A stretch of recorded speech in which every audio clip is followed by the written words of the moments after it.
welcome to everybody who's already here, and then we'll wait a few more minutes. Obviously, it's not quite 8 o'clock yet to see who else gets in, and then we'll be started right about 8 o'clock and run through the format. Just to remind everybody that the first part we will be just kind of reviewing, and I'm just going to go through everything. Feel free to make your notes and kind of any questions that come up through there, kind of make your notes as we go along. And then what we'll do is I'll end this session that I'm going to go ahead and post up, and then we'll open the question and answer session right afterwards.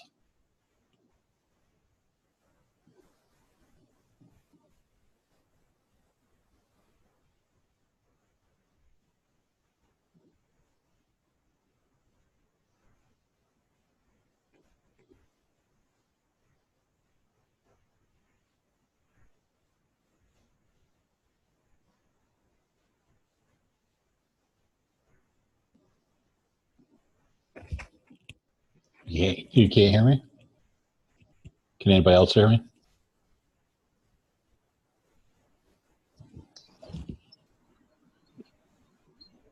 Yes, I can hear you pretty good. Okay, that's good. I just want to make sure everybody can hear me. Yeah, I can hear you. Okay.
What you do?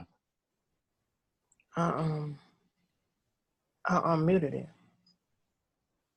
So I'm trying to hear in case that Professor Bristol say something because I can't hear him. Yeah. I got you. I'm sorry. Okay, that's okay. I can hear you too, just fine. Sorry.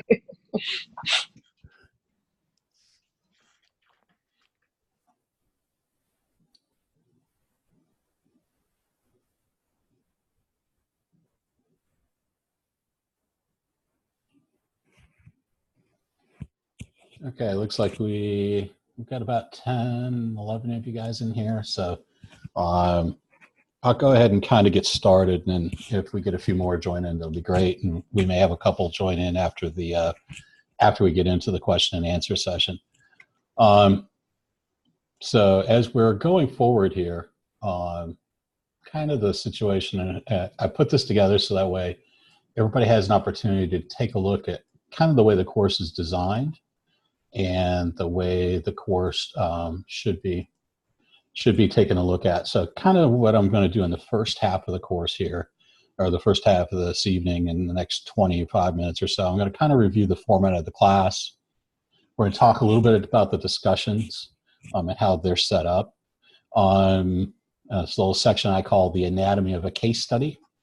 And then kind of review what we're doing this week, reviewing then what our case 2 would be, which is in 5 and 6. We'll take a quick look at the self-assessment exercise, which is next week. Couple of things on the research paper that's due in week 7. And then finally end up with just a couple of quick notes on the final exam, because some of you guys may not have had a course yet where we've used a remote proctor to do that exam. So I want to make sure kind of everybody has those opportunities to take a look at that. So for the first part of this, what I'm going to do is going to go right into where where the class is here. Let me pull up my Blackboard. Okay, and the way the course was set up is the discussions and the actual lesson for the first 3 weeks are interconnected. In other words, 1 week builds on the other. So when you take a look at, this is week 2, you come down to the discussion board here, and I'll go into the discussions. You're going to see that, week one, you created right here where you created a problem statement and a root cause. You see, I had a lot of comments on those types of things. As we were going forward, made some comments into the discussions, really digging down towards a root cause.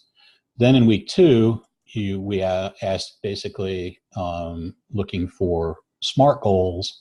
And then in week 3, in the discussion, what we're looking for is action items. So you're actually creating an action plan.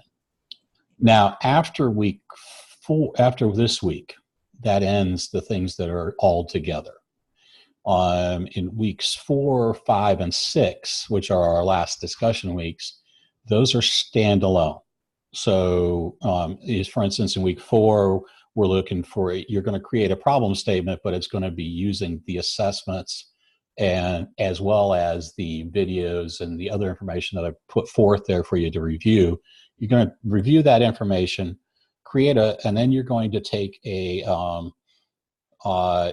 look. The question is going to be where you're going to well-define action items. That's so you're looking for the self-assessments, and those are some specific self-assessments in there. So one of them is the Big Five. Another one is, I think, is Briggs-Myers. There's a couple of different ones in there, and you're going to do the reading, and then you're going to create a problem statement around that specific one, creating a SMART goal and an action plan.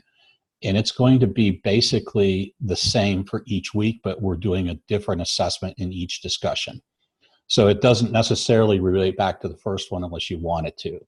But the first 3 were linked together. It was kind of a first week you do this little piece, and then the second piece we add on to it, and then this week we're adding on to it again. Also, discussions, guys, you can actually update your discussions at any point in time. So if somebody makes a comment to yours and you want to revise it, whether that's me or somebody else, then you can actually go ahead and say, hey, wow, I can actually, that was a great idea.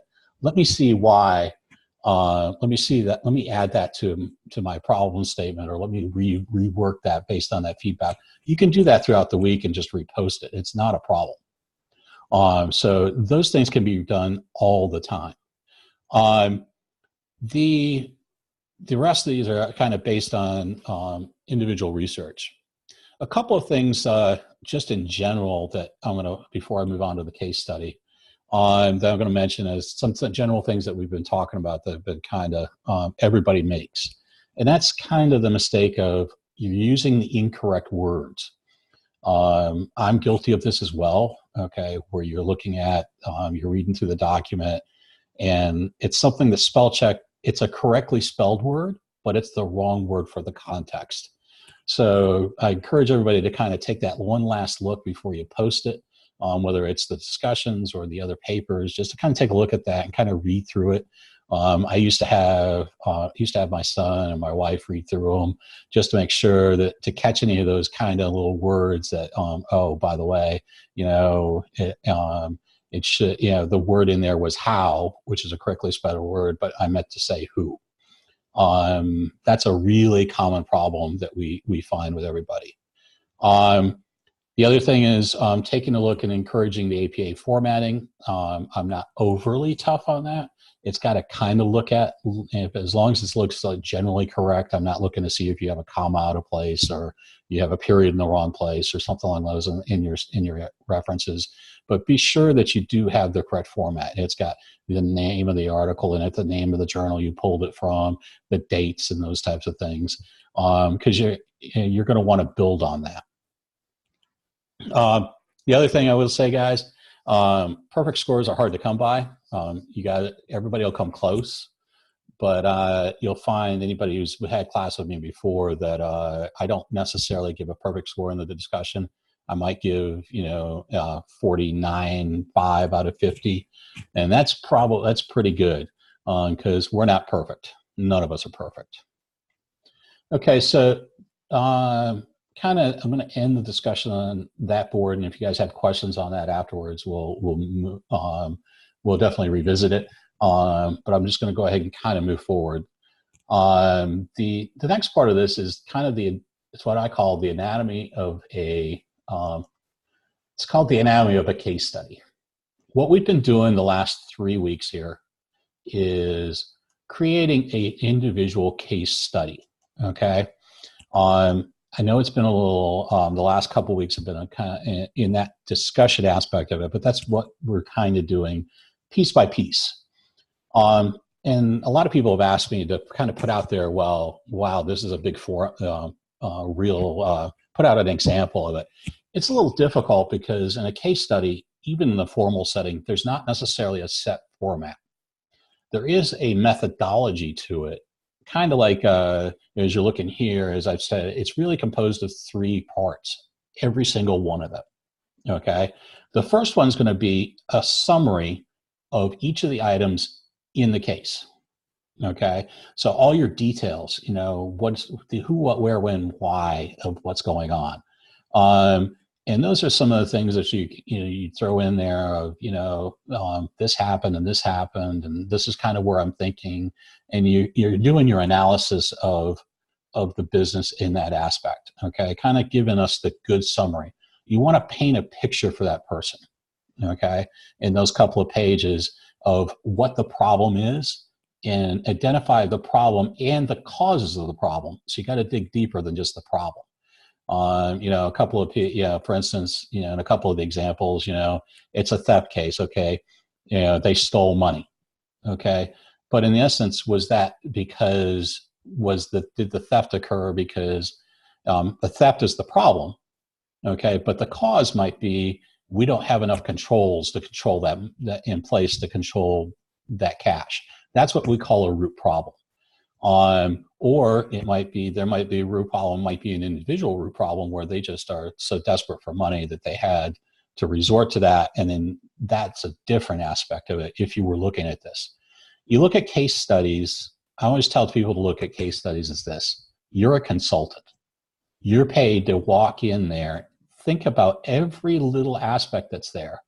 Okay. Everything, encompass all the details. You're a detective.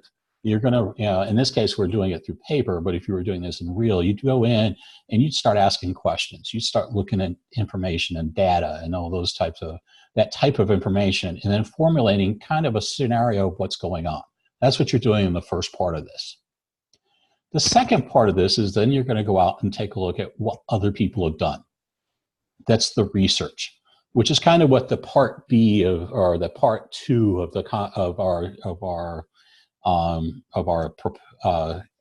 your assignment was, in this case, was to actually go out and research 2 articles. And a lot of people, there's not necessarily a format to it, but I can show. I pulled a couple from your actual class plans. Okay, your classmates here. This happens to be one that was posted. There's no names or anything on it. It's got a very good summary to it. It tells me everything that's going on. You're going to do the same thing that you did in the case study, in your summary in the first section of the case study, and go through this and take a look at it. Okay, and kind of give me the details, the nuts and bolts of it. Then you're going to come down to the summary. This is a good summary. There's nothing really wrong with this, but the big thing with the summary is you're going to want to make sure that you really pull together the points out of the article that you want to sell. Excuse me.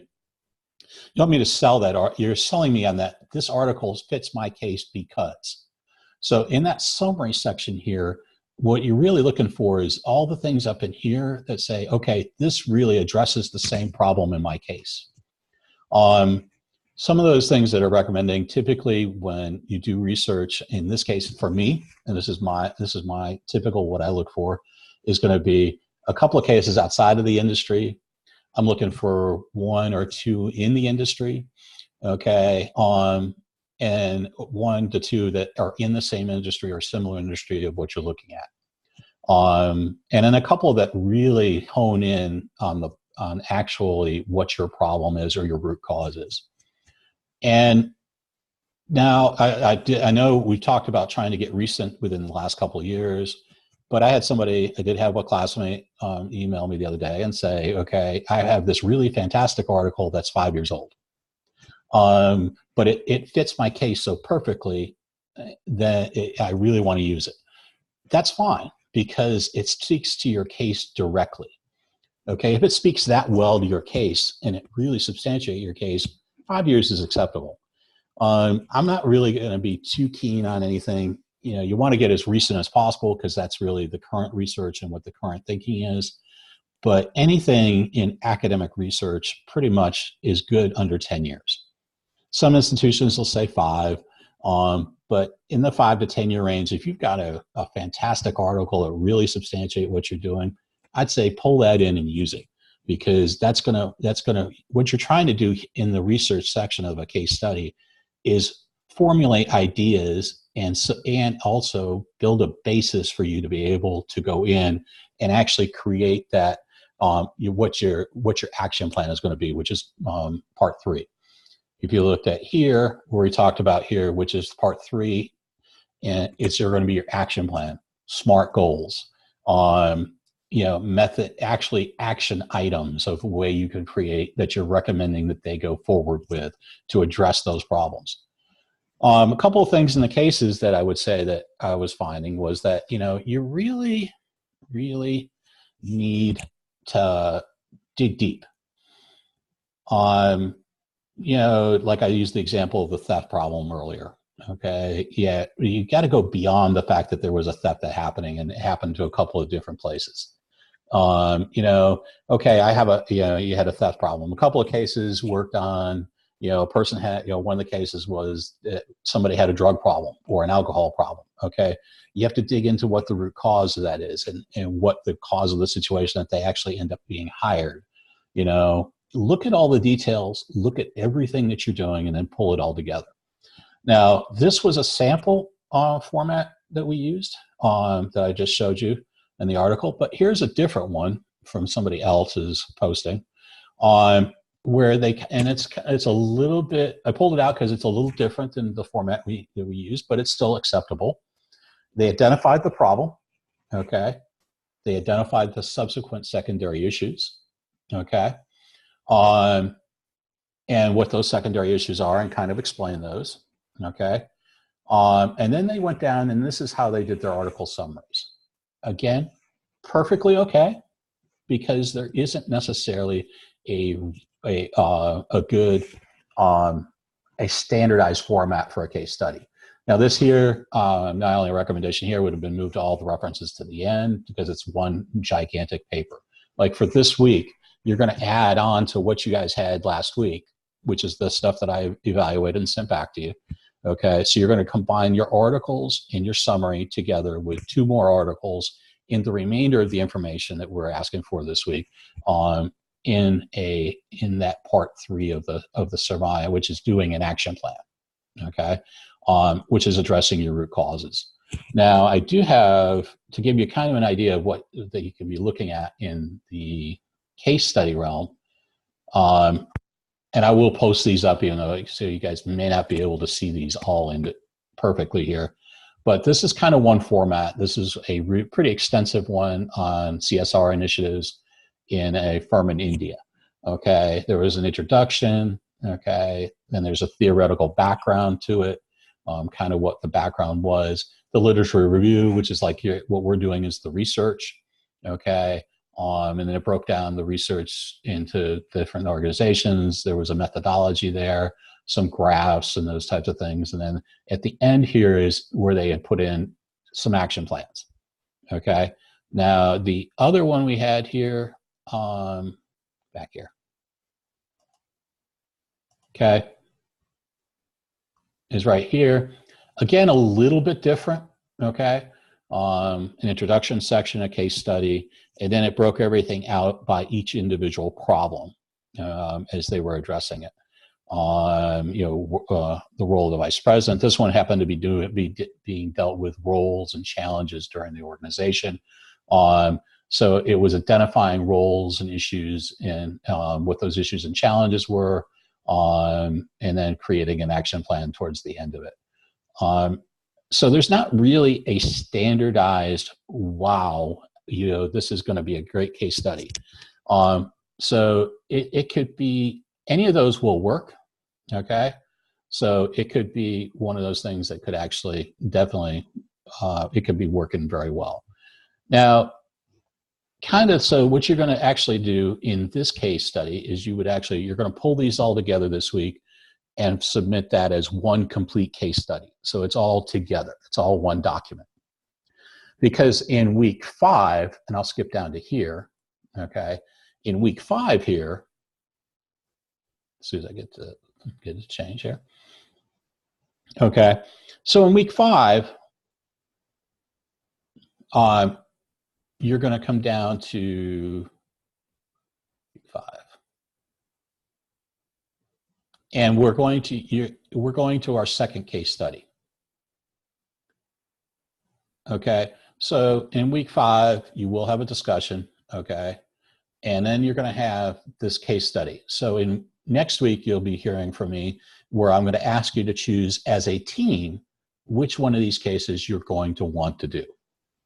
Okay, so in this case, this point here, what you're going to want to do is choose one of these cases that's listed here. Again, only three per, and it shouldn't be a big deal because everybody's in groups of 3 to somewhere between 3 and 5 people. So we should have plenty of cases for people to choose from without going over too many. But the reason why is you're going to choose the case as a team. But for week 5, what you're going to do is you're going to do your own case study on the exact case the team chose. The reason for that is you're going to complete your case study first in week 5, and then we're going to go to week 6, and then as a team, you're going to come together and you're going to actually take this and now create a team self-assessment, or not a self-assessment, but a case study. So you're going to actually come back and to bring all those individual ones together and pick and choose who actually, and to get a really good picture of what's going on. So as a team, you will develop it'll be the same format as what you're doing. You're still going to have a description, you're going to have a little bit of the problem in details. You're describing what it is. You're going to think about those secondary issues and the root causes. You're going to take some courses of action, some COAs, to possibly solve the problem. You're going to make some recommendations on the best course of action. So in this one, you're going to create several ways that you could solve the problem, and most of you have done that already. But then you're going to choose the best ones that you could for that particular group. Then the last part of this, and then you're going to create some SMART goals. You're going to create some action plans based on the one that you chose. Okay. So you're really looking at the bulk of this being what you really want. And then you're going to combine the team's part of this as a part. This is going to really be part 2, and you're going to add it to yours that you had from the first week with any edits that I made, the suggestions in the feedback, and you're going to combine those into one case study. Okay. First part of it's going to be all yours. The second part's going to be your team's. And you're going to be able to create those all together. So the second part will definitely be all the same. You're just adding whatever your team decides and what the team product is to what you're doing in the individual for week 6. Okay, so that's kind of we're creating a complete case study again. So it's going to be the second full case study, but you're going to kind of do it twice. Mainly once because you're going to find that people all have different views. You look at things through different lenses. What you may see in a situation, I may see something different. Okay, in most cases, and somebody else is going to put on a different set of glasses, and they're going to see something. They may see a third item. All of these are important to consider when you're getting into the team aspect of this. And I've actually done this in a couple of organizations where I've gone in with a collaborative team and assessed the organization and made recommendations. It's part of what consulting does. So you just don't know quite what you're going to get to. Typically, and if you're really doing this for a company, you would actually do this in reality and typically come in with a team of 3 to 5 individuals to do a whole company. You'd have an expert in accounting and finance. You'd have somebody in management operations. You may have somebody in marketing and sales. Those are usually the 3 key areas that I work with, because typically my area of expertise is going to be operations. I certainly know enough about accounting and finance and marketing, but I'm not a specialist in those areas. So you're going to combine those. So this whole exercise here is getting to work as a team and understanding that everybody has roles that you can take a look at and you can actually do those. So the next part of this would be so then we're going to get into, so that kind of wraps up the 2 case studies. Okay. You're doing one complete one this week and then one again in weeks 5 and 6.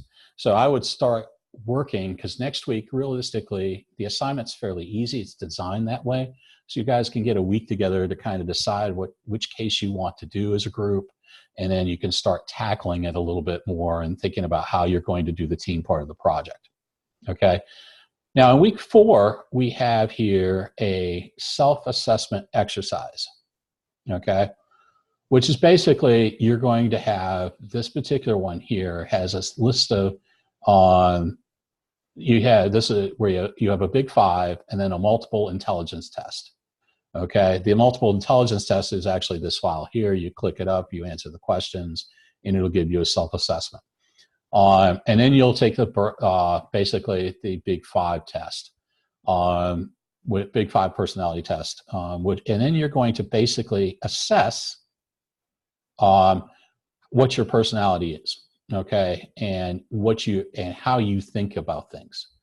A lot about this course is about figuring out how you fit into an organization, okay, and what do you bring to the table, and understanding what you bring to the table.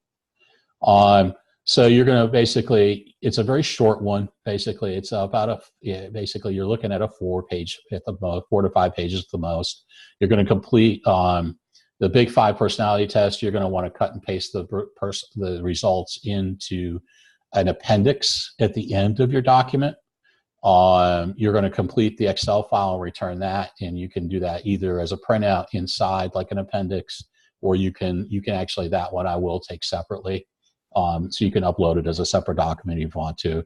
And then a couple of paragraphs of each, so you're looking at about 2 to 4 pages at the most of what you got out of it. What did you think of your personality at the end of it? What did the multiple intelligence test say? What did the big 5 personality test say? Okay, and how you think that's going to help you moving forward. And that's basically what it is helping you move forward. Okay, in week 7,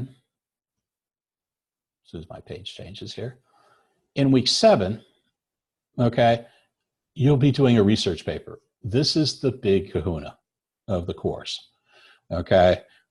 This is roughly somewhere between a 7 and 10 page paper.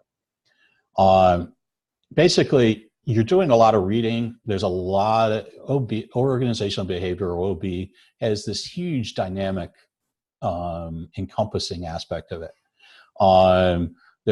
And so what you're going to do is choose a topic you can choose out of these. If you've got something else, you can email me. That's great. But you can choose there's 15 of them over here that are potential ones for you. And like I said, if you've got something else that you're really dying to do, absolutely go ahead and do it. Just run it by me to make sure it works well, okay? But it's a wide open category. So here I really want you to take something that you really are passionate about in OB and really take a research in it, whether it's healthcare administration and you're looking at how groups work in a healthcare administration, how groups work in a team environment in healthcare. Fantastic. It's all about what you're interested in. because that's what makes it interesting. As opposed to me just handing out a topic to you, it's really going to make it interesting. This is the standard APA research paper. Okay, you don't need a title page. If you want to include one, that's fine. Definitely no abstract, because we're going to be doing an executive summary. Okay, which kind of works similar to an abstract. It's just a little more extensive. Okay, so definitely it's got all of the usual APA style format stuff.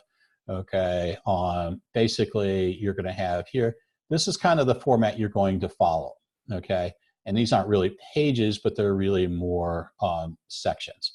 So page 1 or section 1 is going to be your executive summary. It kind of gives you a little bit of a summary down here. Basically, executive summary is you're going to give me the nuts and bolts. I usually call it the elevator speech.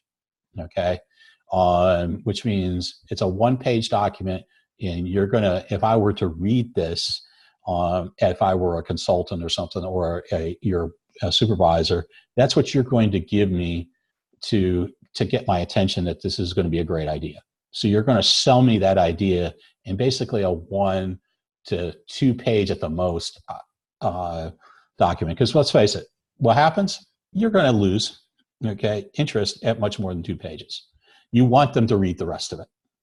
When I did business plans for restaurants, I used to tell them, if you haven't sold me in the first page and a half, I'm no longer interested in investing in your project.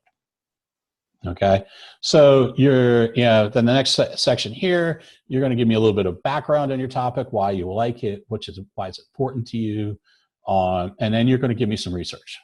Okay, dive into that topic, figuring about whether it's who's got, you're looking at YouTube videos. Any of those things are all key to this. You can use any of those, just as long as it's quality. Okay,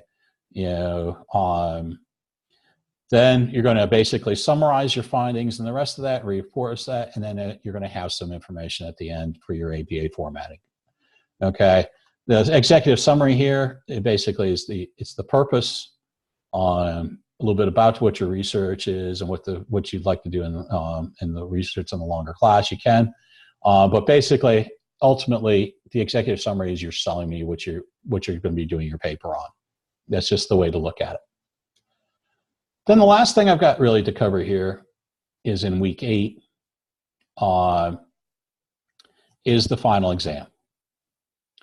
Final exam is done by a remote proctored. I'm not sure if anybody's done this before, but basically when you go to take the exam, you're going to click on this. It's going to open up. And I don't want to open it up here because it's not going to work real well with the software I'm using for this webinar, because it's going to lock down your computer. Okay, it's designed to lock down your computer. Not a big deal. You'll have 3 hours to do this. You'll find some instructors will lock it down more. Mine is only locked down to the fact that you can't. I'm not going to allow you to access. It won't allow you to access external sources, but you can use notes, printouts, any of those types of things to answer this. I'm okay with that. You can actually have your textbook open in another screen. If you're using a 2-screen model like I do, you can do that. I'm not tracking your eye movements, although there's a portion of that does. So it's just really, it's monitoring you taking the exam and watching your keystrokes. Basically, it will lock down your computer, and you're not going to be able to go surfing externally a lot from that, because that's the minimum setting I can use. So it is an open book test, so I would suggest you put your textbook up on an open screen, or if you have a physical textbook, open that sucker up in front of you. All of my exams are typically open book anyway. These are going to be essay questions, okay? And they're going to be based on the essays that you're going to be, so I'm going to be looking at those. So because if you look at the course, we've done everything pretty much in the essay portion of this. We've done everything in essays and projects and discussions. So it only makes sense that the final exam is going to be essays. So you'll get, the questions will be used to pull out some of the theories and things like that we've looked at. Talk maybe about the Big 5 personality type. What did you find there? How did you use it? Those types of things. And basically, it's an essay question, which means I get to grade each one individually, and I'll send you the feedback. The big thing is understanding that the secure proctor is going to open up and it's going to want to lock your computer down. And it's not going to be, they require us to use that. It's a security issue because accreditors want to ensure that you're taking your own exam. Basically, it'll require a video connection. So you're going to actually have to look at that, okay, and look at that focus just like we are now. But it's not going to let you block out the camera. You're going to actually have to use the camera, and we will be, it'll be a video basically as you're taking the exam. They're just making sure A, it's you, and B, that you're not in cases where it's not an open book exam, they are actually looking to make sure that you're not going to external websites to look up the answers all the time and the rest of that. But this is a grad course. It's research based at this point, so that's what's going to be important. Okay, so at this point, I think I've covered all of the information I had, and I've reached about the time limit of my aspect of this. And so what I'm going to do is I'll end this session, and then what I'll do is give me about 2 or 3 minutes to render, and then if you dial back in, and then I'll answer. Basically, I'll be here until you answer all your questions. So you can fire away just as soon as I switch the screen and save this out. So I'll see you guys in about 5 minutes.